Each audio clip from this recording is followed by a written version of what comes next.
بھائی، کیا کبھی سوچا ہے کہ ہمارے کچن میں پڑی ایک عام سی سبزی دل کی صحت کے لیے ایک گیم چینجر ثابت ہو سکتی ہے؟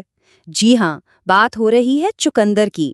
آج ہم اسی دعوے کی تہہ تک جائیں گے اور دیکھیں گے کہ اس کے پیچھے سائنس کیا کہتی ہے۔ تو سب سے بڑا سوال یہی ہے، کیا یہ محض سنی سنائی بات ہے یا اس دعوے کے پیچھے کوئی ٹھوس سائنسی حقیقت بھی موجود ہے؟ چلیں مل کر اس راز سے پردہ اٹھاتے ہیں۔ اچھا، تو آخر یہ کام کرتا کیسے ہے؟ مطلب چقندر کے جوس میں ایسی کیا خاص بات ہے جو اسے بلڈ پریشر کے لیے اتنا فائدہ مند بناتی ہے؟ آئیے ذرا اس کی سائنس کو آسان لفظوں میں سمجھتے ہیں۔ تو جناب، اس پوری کہانی کا جو ہیرو ہے نا، وہ ہے ڈائٹری نائٹریٹ۔ یہ وہ قدرتی کمپاؤنڈ ہے جو چقندر میں خوب پایا جاتا ہے اور یہی اصل میں سارا کمال دکھاتا ہے۔ اب ہوتا یہ ہے کہ جب ہم چقندر کا جوس پیتے ہیں تو ہمارے منہ میں موجود اچھے بیکٹیریا اس نائٹریٹ کو نائٹرائٹ میں بدل دیتے ہیں۔ پھر ہمارا جسم اس نائٹرائٹ کو ایک بہت ہی اہم مالیکیول یعنی نائٹرک آکسائڈ میں تبدیل کر دیتا ہے، اور اصل جادو یہیں سے شروع ہوتا ہے۔ یہ جو نائٹرک آکسائڈ ہے، یہ ایک ویزو ڈائلیٹنٹ کے طور پر کام کرتا ہے۔ آسان زبان میں کہیں تو یہ ہمارے خون کی نالیوں کو ریلیکس کرتا ہے اور انہیں تھوڑا چوڑا کر دیتا ہے، بالکل ویسے ہی جیسے تنگ پائپ کو چوڑا کرنے سے پانی کا پریشر کم ہو جاتا ہے۔ اس سے خون کا بہاؤ بہتر ہوتا ہے اور بلڈ پریشر نیچے آ جاتا ہے۔ ٹھیک ہے، یہ تھیوری تو بڑی زبردست لگتی ہے، لیکن کیا سائنسی تحقیق بھی اس بات کو مانتی ہے؟ کیا لیب میں بھی اس کے کوئی ثبوت ملے ہیں؟ آئیے اب ذرا شواہد پر نظر ڈالتے ہیں۔ 2017 میں کی گئی ایک بہت بڑی سائنسی تحقیق جسے میٹا انالیسس کہتے ہیں نے درجنوں سٹڈیز کا نچوڑ نکالا، اور نتیجہ یہ تھا کہ ہاں، چقندر کا جوس واقعی سسٹولک اور ڈائسٹولک یعنی اوپر اور نیچے دونوں طرح کے بلڈ پریشر کو کم کرتا ہے۔ اور یہ کمی کوئی معمولی نہیں تھی۔ تحقیق میں دیکھا گیا کہ اوسطاً سسٹولک بلڈ پریشر میں 3.55 پوائنٹس کی کمی آئی۔ صحت کے لحاظ سے یہ ایک بہت اہم نمبر ہے۔ اب ایک اور بھی دلچسپ سٹڈی دیکھتے ہیں جس میں چقندر کے جوس کے اثرات کو ورزش کے دوران ٹیسٹ کیا گیا۔ اس سے ہمیں اور بھی گہری سمجھ ملے گی۔ تو اس تحقیق میں 12 صحت مند مردوں کو شامل کیا گیا۔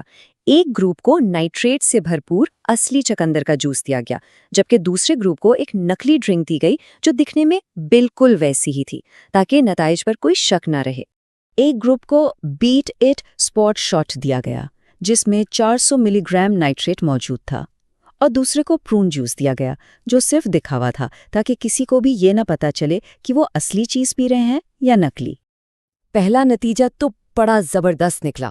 جن لوگوں نے چقندر کا جوس پیا تھا ان کی ورزش کرنے کی صلاحیت بڑھ گئی۔ وہ نقلی ڈرنک پینے والوں کے مقابلے میں زیادہ دیر تک اور زیادہ شدت سے ورزش کر پائے۔ اور اس سے بھی اہم بات یہ ہے کہ چقندر کا جوس پینے والوں کا بلڈ پریشر نہ صرف آرام کی حالت میں بلکہ سخت ورزش کے دوران بھی کنٹرول میں رہا، جو کہ دل کی صحت کے لیے بہت ہی اچھی خبر ہے۔ اور تیسرا نتیجہ یہ نکلا کہ چقندر کے جوس نے خون کی نالیوں کی لچک یعنی ان کے پھیلنے اور سکڑنے کی صلاحیت کو بھی بہتر بنایا۔ یہ صحت مند دل اور دوران خون کے نظام کی ایک بڑی نشانی ہے۔ اچھا جی، تو اس ساری سائنسی معلومات کا ہماری روزمرہ زندگی کے لیے کیا مطلب ہے؟ ہم اسے اپنی صحت بہتر بنانے کے لیے کیسے استعمال کر سکتے ہیں؟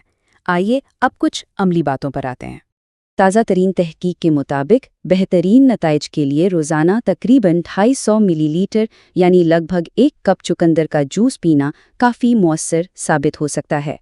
یہ بھی یاد رکھنا ضروری ہے کہ یہ کوئی جادو کی چھڑی نہیں ہے۔ اس کا اثر ظاہر ہونے میں تقریباً 3 گھنٹے لگ سکتے ہیں، تو تھوڑا صبر سے کام لینا ہوگا۔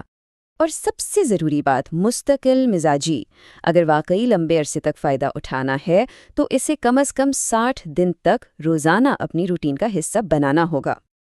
اب جیسا کہ ہر چیز کے 2 پہلو ہوتے ہیں، تو اس کے بھی کچھ ایسے پہلو ہیں جن کا خیال رکھنا بہت ضروری ہے۔ چلیں ذرا ان پر بھی بات کر لیتے ہیں۔ دیکھیں، پیشاب کا رنگ گلابی ہو جانا ایک عام سی اور بے ضرر بات ہے، لیکن جن لوگوں کو گردے میں پتھری کا مسئلہ ہے انہیں احتیاط کرنی چاہیے۔ اور سب سے اہم بات، اگر کوئی پہلے سے ہی بلڈ پریشر کی دوائیں لے رہا ہے تو چقندر کا جوس بلڈ پریشر کو خطرناک حد تک کم کر سکتا ہے۔ اسی لیے یہ بات گانٹھ باندھ لیں، اپنی خوراک میں کوئی بھی بڑی تبدیلی لانے سے پہلے، خاص طور پر اگر آپ کسی بیماری کا علاج کروا رہے ہیں، تو اپنے ڈاکٹر سے مشورہ کرنا انتہائی ضروری ہے۔ خود سے کوئی فیصلہ نہ کریں۔ تو آخر میں ہم اس بحث کو سمیٹتے ہیں، کیا چقندر کا جوس واقعی ایک سپر فوڈ ہے یا صرف ایک اور سپلیمنٹ؟ ثبوت بالکل صاف ہیں، یہ ہر بیماری کا علاج تو نہیں، لیکن یہ بلا شبہ ایک بہت طاقتور قدرتی ذریعہ ہے جو صحت مند طرز زندگی کا ایک اہم حصہ بن سکتا ہے۔ یہ خون کی نالیوں کی صحت کے لیے ایک بہترین ٹول ہے، اس میں کوئی شک نہیں، لیکن کیا یہ ہر کسی کے لیے روزانہ استعمال کرنے کے لیے ٹھیک ہے؟ اس کا جواب ہر شخص کی اپنی صحت کی حالت اور ڈاکٹر کے مشورے پر منحصر ہے۔